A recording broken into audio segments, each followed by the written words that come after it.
Sealdah main লাইনের একটা সেকশনের তৃতীয় লাইন, বিশেষ করে রানাঘাট থেকে কৃষ্ণনগর, এই দূরত্বে তৃতীয় লাইনের অনুমোদন দিল রেল। এবং এই যে কালীনারায়ণপুর থেকে আরম্ভ করে তাহেরপুর, বাদকুল্লা, এই সমস্ত দিয়ে তৃতীয় লাইনের অনুমোদন রেল বোর্ড দিল।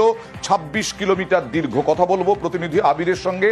আবির, রানাঘাট থেকে কৃষ্ণনগর মানে হচ্ছে লালগোলা লাইনে এই যে তৃতীয় লাইন, তাতে সুবিধেটা কি হবে? প্রথমত হচ্ছে দীর্ঘদিন ধরে বলা হচ্ছিল যে এই সেকশনে লাইনের সংখ্যা বৃদ্ধি করতে হবে, তার কারণ ট্রেনের পরিমাণ বৃদ্ধি করা হবে।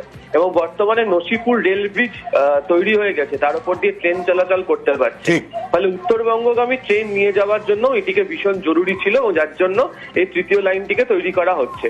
অন্যদিকে হচ্ছে যে আরো বেশি করে পণ্য পরিবহন করার টার্গেট নিয়েছে রেল, এবং এই তৃতীয় লাইন হয়ে গেলে এই সেকশন দিয়ে প্রায় ৩,০০০ মেট্রিক টন পণ্য যেতে পারবে।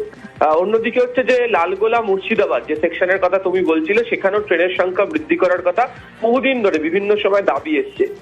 এক্ষেত্রে তৃতীয় লাইন হয়ে গেলে সেই সুবিধাটাও পাওয়া যাবে।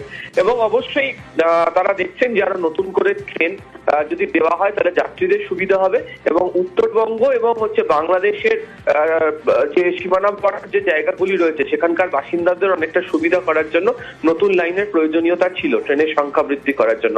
তাই অবশেষে রেল মন্ত্রকের তরফ থেকে এই সংক্রান্ত অনুমতি দিয়ে দেওয়া হয়েছে ২৬ কিলোমিটার অংশের, এবং তার জন্য কতদিনের মধ্যে শেষ হবে? খরচ হবে। দেখো, এটা অনুমতি এসছে, এরপর জমি অধিগ্রহণের কাজ শুরু হবে, তারপর কাজ হবে, তার ভিত্তিতে নির্ভর করবে কতদিনের মধ্যে কাজ শেষ করতে পারা যাবে। ওকে।